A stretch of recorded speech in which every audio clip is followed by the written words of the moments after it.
Haleluya, haleluya. Salam sejahtera di dalam kasih Tuhan kita Yesus Kristus, keluarga besar Jemaat GPD Al-Sadai Magelang, dan Bapak Ibu Saudara yang menyaksikan acara renungan saat ini. Puji Tuhan, hari ini kita sudah sampai pada pembacaan kitab Yosua, khususnya di kitab Yosua pasal yang ke-5 sampai pasal yang ke-8. Khusus saat ini kita akan belajar di kitab Yosua ini. Saya akan ambil beberapa ayat di dalam Yosua pasal yang ke-6. Sekali lagi, Yosua pasal yang ke-6. Saya baca ayat pengantarnya di ayat yang pertama dan kedua. Berkata begini, Yosua pasal 6. Jatuhnya Yeriko. Dalam pada itu, Yeriko telah menutup pintu gerbangnya. Telah tertutup kota itu karena orang Israel. Tidak ada orang keluar atau masuk. Ayat 2. Berfirmanlah Tuhan kepada Yosua, ketahuilah, aku serahkan ke tanganmu Yeriko ini beserta rajanya dan pahlawan-pahlawannya yang gagah perkasa. Ada kira-kira 27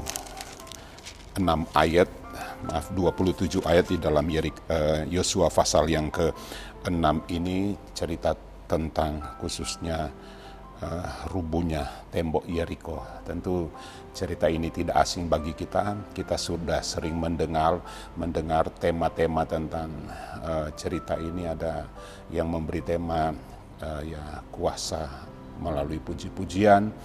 Ada banyak, tetapi pagi hari ini saya akan beri judul sederhana, Tuhan berdaulat.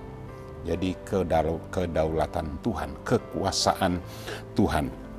Secara umum dari pasal yang ke-5, bahkan seluruh sebenarnya kitab Yosua ini masih dalam rangkaian perjalanan bangsa Israel di bawah kepemimpinan Yosua yang melanjutkan kepemimpinan dari Musa.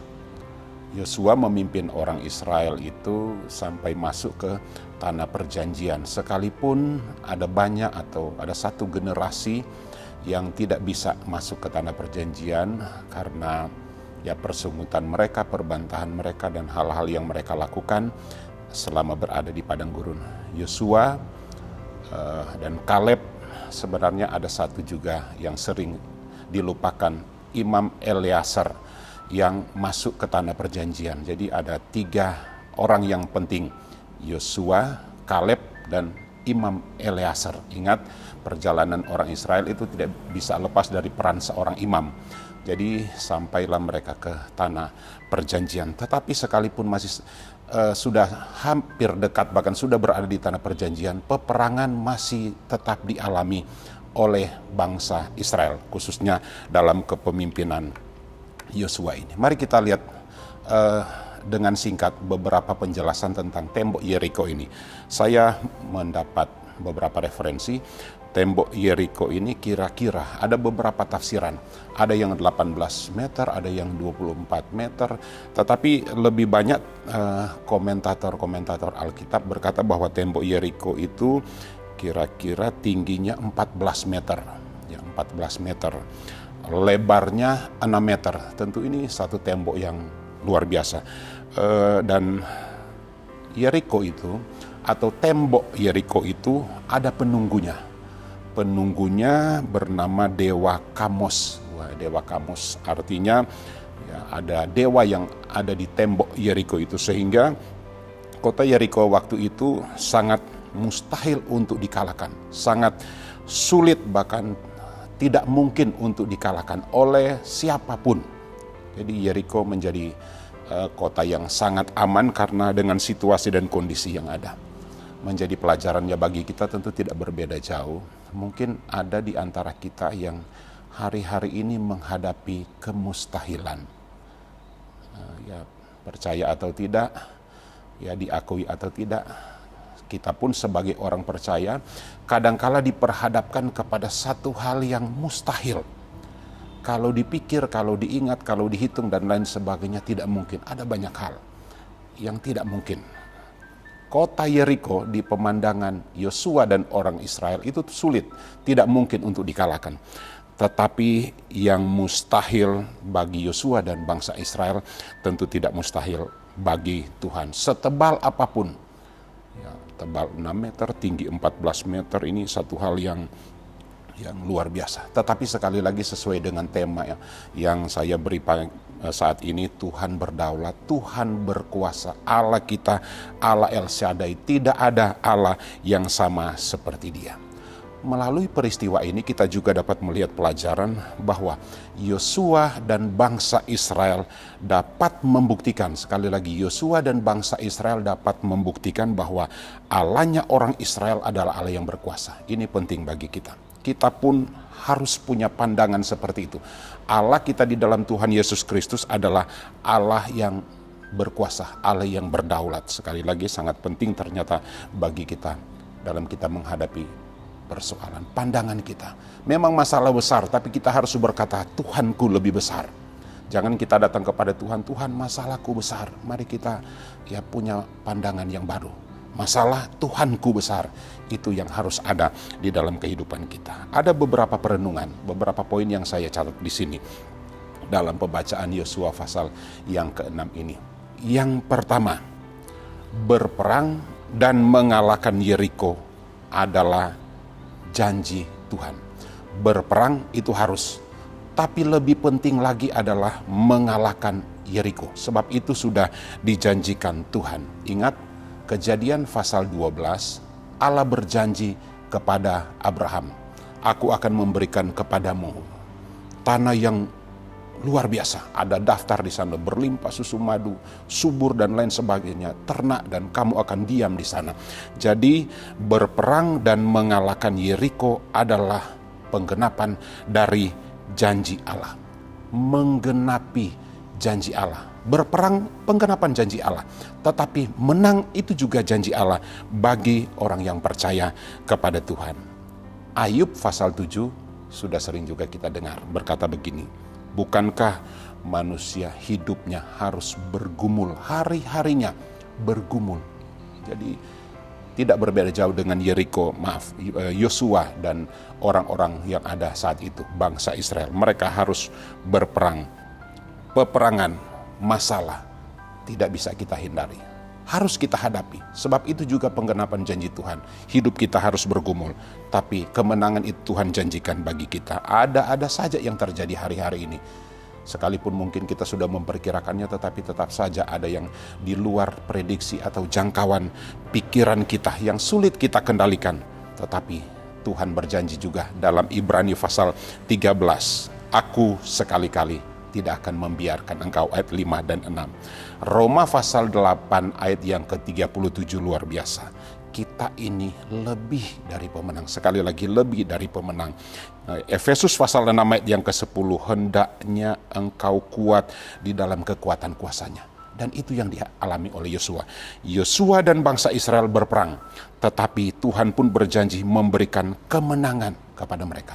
Kita pun harus berperang. Janji Tuhan, kemenangan juga akan kita alami. Poin yang kedua, Tuhan memakai umatnya, khususnya Yosua dan bangsa Israel, untuk membasmi, sekali lagi, untuk membasmi dosa berhala, kenajisan, penyembahan berhala yang ada di Kanaan. Ingat ada dewa Kamos, dan ketika Yosua mengalahkan Yeriko, dia hancurkan semua tugu-tugu berhala di sana. Tuhan pun akan pakai kita sebagai alatnya. Sekali lagi, saat ini Tuhan pun akan pakai kita sebagai alatnya. Kita harus mempersiapkan diri. Yosua dipakai Tuhan untuk menghancurkan Yeriko. Semua berhala dihancurkan. Kita pun akan dipakai Tuhan menjadi alatnya Tuhan. Sekali lagi, jangan biarkan diri kita ini menjadi alatnya pendosa, kuasa kegelapan. Tapi mari kita serahkan hidup ini untuk menjadi alatnya Tuhan, memancarkan sinar kemuliaan Tuhan. Yang poin yang ketiga, perenungan yang dapat kita lihat, bahwa kedaulatan Allah dinyatakan melalui, jadi sekali lagi, kedaulatan Allah dinyatakan kepada Yosua dan bangsa Israel dengan cara Tuhan menyerahkan, sekali lagi, melalui Yosua, melalui bangsa Israel yang kita tahu mereka dalam perantauan, dalam perjalanan, bukan satu kerajaan atau negara yang dapat mempersiapkan peperangan yang luar biasa. Mereka dengan perlengkapan perang, bahkan mungkin tidak ada perlengkapan perang karena mereka lagi dalam perjalanan. Tetapi Tuhan menyatakan kedaulatan melalui Yosua dan bangsa Israel dengan diserahkannya. Kita sudah baca tadi ayat yang kedua. Raja Yeriko diserahkan kepada mereka. Dikalahkan, yang sebenarnya sangat kuat. Poin yang dapat saya bagikan bagi kita, persiapkan diri kita. Ada banyak hal yang akan Tuhan percayakan, Tuhan serahkan kepada kita. Bagaimana Dia akan berikan kalau kita tidak mempersiapkan diri. Persiapkan diri dari segala. Siapapun keadaan kita, bagaimanapun kita, dan siapapun kita, bersiaplah. Karena Tuhan akan mempercayakan kepada kita. Saya tidak tahu ya apa yang Tuhan persiapkan bagi saya, bagi Bapak Ibu yang ada di rumah yang menyaksikan hasil ini. Tapi Tuhan pasti akan mempersiapkan kita, memberikan kepercayaan kepada kita. Tugas dan tanggung jawab. Poin yang terakhir, yang keempat, berita tentang penyertaan Tuhan di penyeberangan Sungai Yordan menghasilkan rasa takut. Jadi ada efek yang rasa takut yang luar biasa, sehingga orang-orang Yeriko, kita baca tadi ayat yang pertama, mereka baru mendengar kedatangan orang Israel di bawah kepemimpinan Yosua, mereka sudah ketakutan. Pintu ditutup rapat-rapat, jangan sampai ada yang masuk dan keluar. Kita sudah baca itu ayat yang pertama.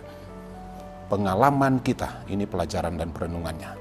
Pengalaman kita dengan Tuhan di masa-masa yang sudah kita lewati itu menjadi modal bagi kita, kekuatan bagi kita. Belum berperang Yosua dan bangsa Israel, tetapi orang-orang yang ada di Yeriko sudah ketakutan.